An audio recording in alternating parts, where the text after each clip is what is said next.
My sister-in-law tried to kiss me and accused me of having an affair with her. She destroyed my business and reputation in the entire town. But when I sued her for defamation and won $75,000, her life was shattered, and now she lives alone with nobody to support her. I'm 28 years old. I run a successful business in a small town where basically everyone knows everyone. And I need to tell this story because what my sister-in-law did almost destroyed my marriage, my reputation, and my business. And honestly, I still get angry when I think about everything that happened. My wife, Rachel, is the most incredible person I know. She's 25, sweet, thoughtful, and from the moment I met her, I knew she was the one. But her sister Miranda, well, that's a completely different story. Looking back, I should have seen it coming from the beginning. But I guess when you're in love and building a life with someone, you don't want to see the warning signs that are literally right in front of your face. Rachel always told me stories about when they were kids, sister stuff. But there was something about the way she talked about Miranda that should have alerted me. She'd tell me that Miranda had always been jealous, that since they were little, if Rachel had something nice or did well at something, Miranda would find a way to ruin it or make it about herself. There was an incident when they were like 12 and 15, where Rachel won an art contest at school. And Miranda literally told everyone that Rachel had copied the drawing from the internet, which was completely false but managed to plant enough doubt that Rachel couldn't enjoy her moment. That kind of thing. When Rachel and I started dating like 5 years ago, Miranda seemed normal at first, or at least I thought she was. We'd go out as a foursome sometimes, her boyfriend at the time, Rachel and me, and everything seemed fine. But what I didn't know at that moment, and what Rachel discovered later checking my old phone, is that Miranda was sending me super inappropriate text messages and then deleting them from my phone when I wasn't looking. Things like comments about how I looked, or telling me she wished she had met someone like me first, that kind of messages that clearly crossed the line. Rachel found some of those recovered messages in a backup like 2 years later, and that's when we really started to understand who we were dealing with. Our wedding day should have been perfect. And in many ways it was because I married the love of my life. But Miranda found a way to make it about her. She showed up in a bright white dress.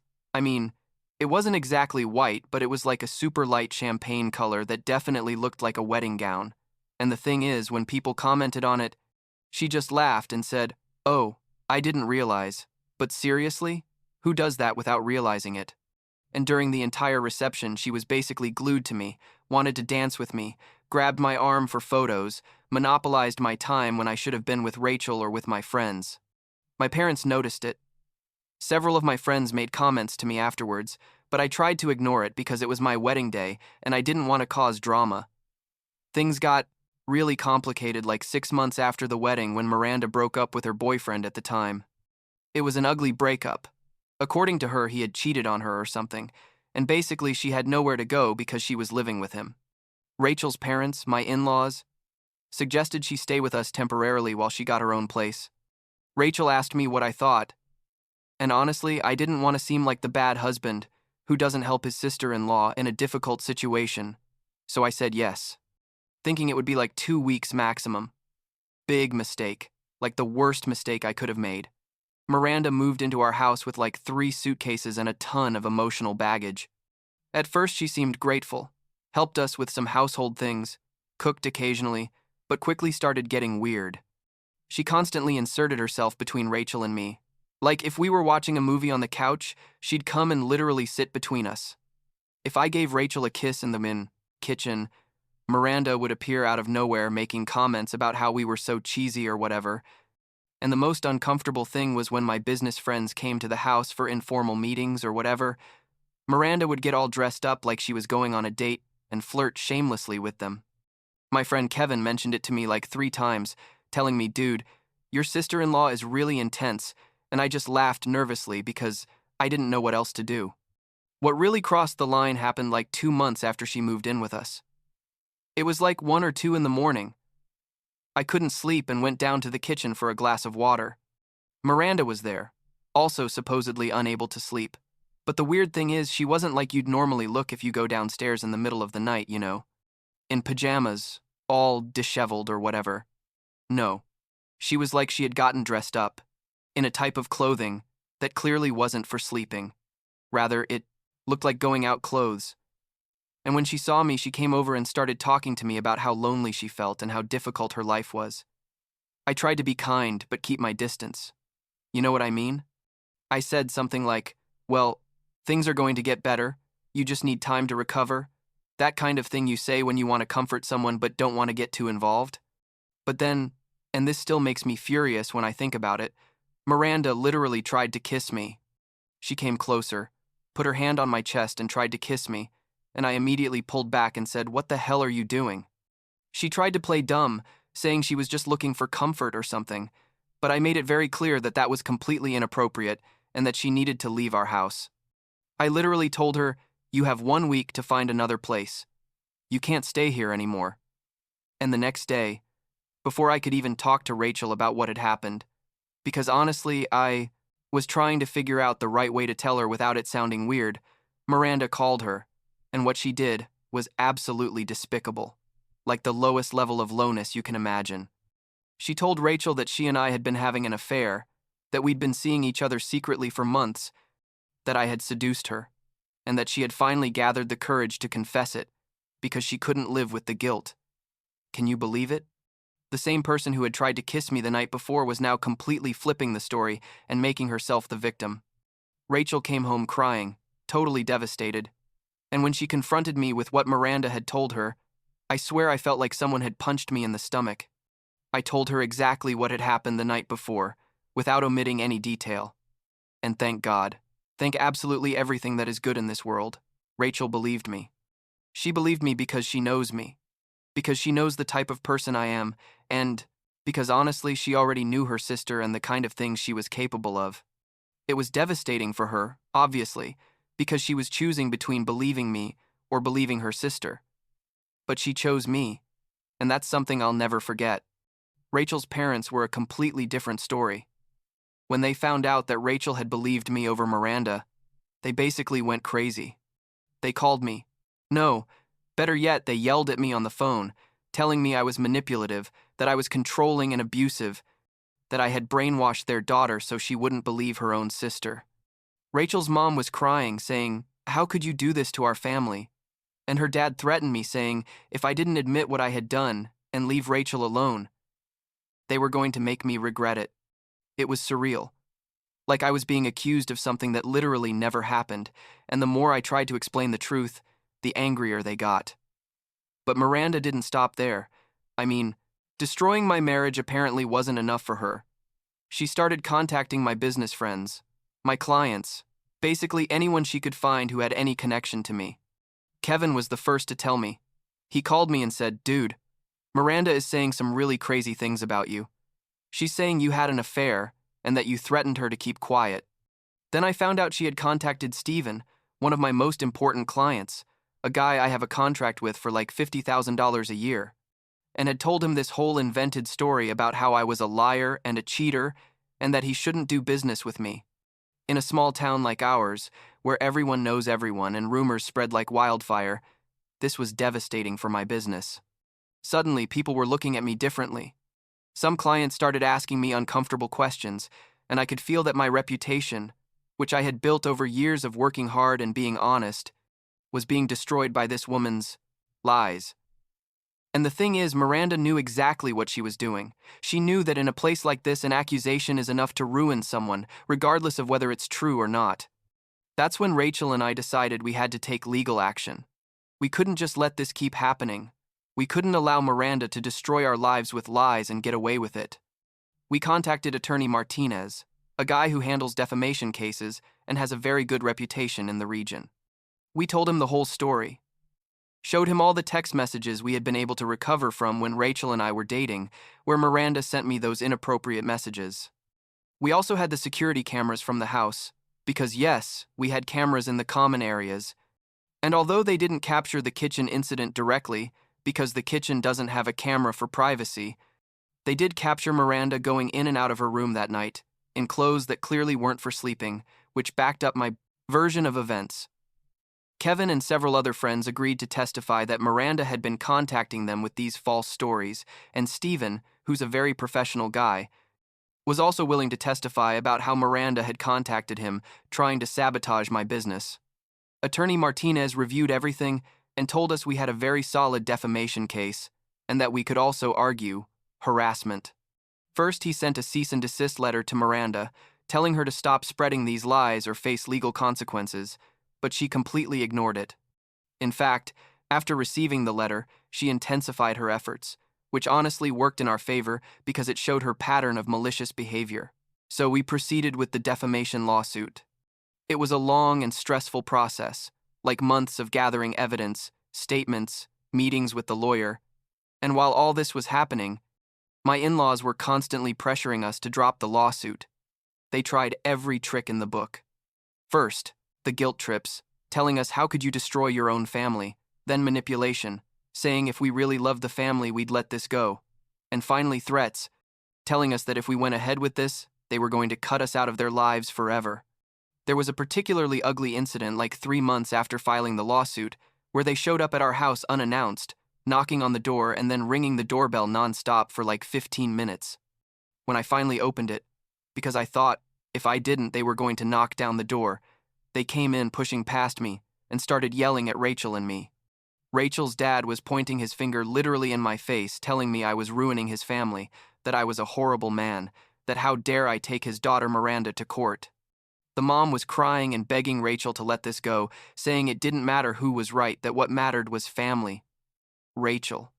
And this is when I knew I had definitely chosen the right woman. Told them very clearly that she believed me, that she knew her sister was lying, and that if they couldn't accept that, then maybe it was better we didn't have contact for a while.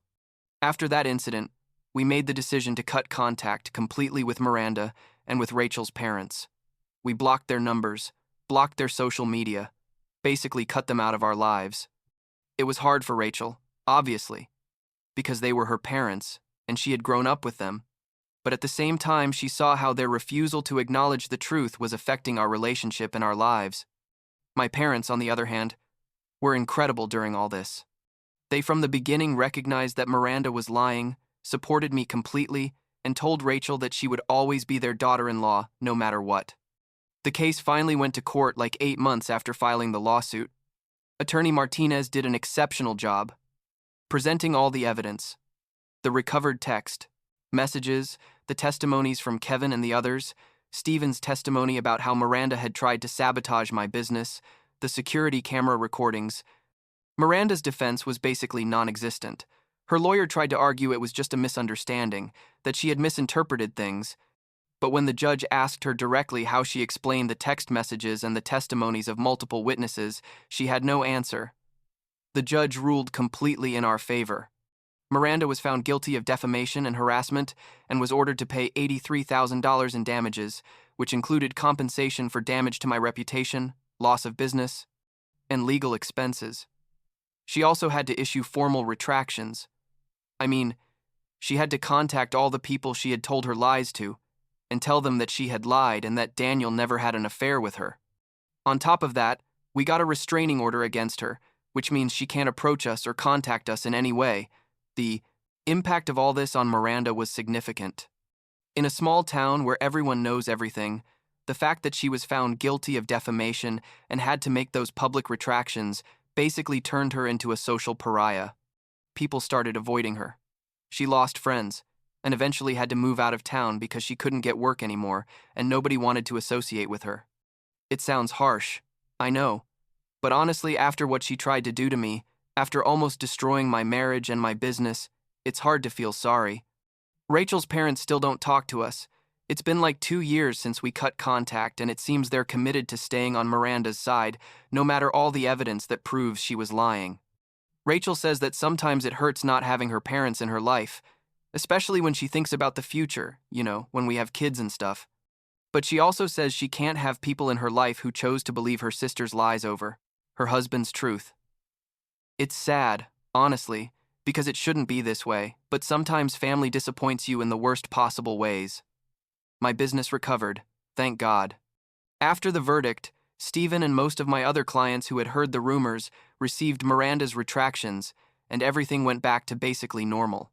Some clients I had lost during that time came back and apologized for having doubted me, and honestly, that meant a lot. The community in general was also more receptive after the verdict came out. People started treating me normally again, and I was able to rebuild my reputation. But let me tell you, it was a long and exhausting process, like 2 years of my life dedicated to cleaning up the mess that Miranda created with her lies. What bothers me the most, still to this day, is that none of this had to happen. If Miranda had simply respected boundaries, if she had acknowledged that her behavior was inappropriate and left when I asked her to, all of this could have been avoided. But no. She decided to destroy, decided to lie, decided to try to ruin my life because apparently she couldn't stand that her sister was happy or that I didn't reciprocate her inappropriate advances. And the worst part is, she involved so many innocent people in her lies, my clients, my friends, even her own parents who are now without 2 daughters in their lives because they chose the wrong side. Rachel and I are doing well now, stronger than ever, honestly. There's something about going through something like this together that either destroys you or makes you closer. And fortunately for us, it was the latter. We talk about all this from time to time, especially when someone mentions Miranda or her parents, and Rachel always tells me she doesn't regret believing me, that she knew from the moment I told her what happened that night in the kitchen that I was telling the truth. That's something I value more than I can express. The fact that at the most critical moment, when she had to choose between believing her sister or believing me, she chose me without hesitation. I still live in the same town, still run my business, and life goes on. From time to time, someone mentions Miranda, usually asking what happened to her or where she is now, and I just say she moved away and leave it at that. I don't need to rub in people's faces what happened. Most already know anyway. What's important is that Rachel and I are building our life together, without the toxic drama of her sister and without the pressure from her parents who refuse to see reality. Sometimes I wonder if Miranda really believes her own lies, if in her head she's the victim of all this and I'm the villain. Probably yes.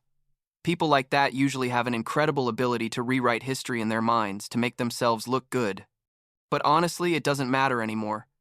She's not part of our lives anymore, and I plan to keep it that way. The restraining order is still in effect for another 3 years. And honestly, I hope we never have to see her or deal with her again. The only thing I regret about this whole situation is the time and energy we had to invest in defending ourselves from something that should never have happened in the first place. Those 8 or 9 months between the lawsuit and the verdict were exhausting. Between meetings with the lawyer, gathering evidence, giving statements, and dealing with the constant stress of having your reputation questioned in your own community. But in the end, it was worth it, not just for the verdict and the financial compensation, but for the principle of the thing, for proving that you can't just lie about someone and destroy their life without consequences. The last time I heard anything about Miranda was like 6 months ago when a mutual friend mentioned he had seen her in a city, like 3 hours from here, working at some store or something. Apparently she lives alone, doesn't have many friends there, and is basically starting from zero. Part of me feels that's exactly what she deserves. But another part, the part that recognizes she's my wife's sister, just feels a kind of sadness about how things ended up this way. But well, she made her choices and now she's living with the consequences. Rachel and I are talking about starting a family soon. Maybe next year or something. It's bittersweet because I know our kids aren't going to know their maternal grandparents, at least not while they maintain their stance of supporting Miranda. But they're going to know my parents who are already excited about the idea of being grandparents. And honestly, I'd rather our kids grow up surrounded by people who value truth and honesty, even if it's less family, than have them exposed to the toxicity and manipulation that comes with Rachel's family. The other day, I was organizing some old papers and found the copy of the final verdict, and reading it again made me feel that same sense of vindication I felt that day in court. It's not that I need reminders that I was right or that I won, but it's good to know that everything was officially documented, that anyone who wants to know the truth about what happened can look at the court records and see exactly who lied and who told the truth. In a small town where rumors can ruin lives, having that official validation is important. I guess if there's anything I learned from all this, it's that defending your truth and your reputation is worth it, even when it's difficult, even when people who should support you turn their backs on you, even when you feel like the whole world is against you. Rachel and I could have let it all go, could have said, well, Rachel's family believes Miranda, so we'll just walk away and let them think what they want. But no, we decided to fight. We decided to use the legal system to defend ourselves, and in the end it worked. It doesn't always work out that way. I know. But in our case, we had the evidence, we had the witnesses, and we had the truth on our side. And there it is. That's basically my story of how my sister-in-law tried to destroy my life with lies, and how in the end, justice prevailed. It wasn't easy, it wasn't quick, and it definitely left scars on my relationship with Rachel's family. But Rachel and I came out the other side stronger, and with our truth validated. That's what matters at the end of the day, I guess.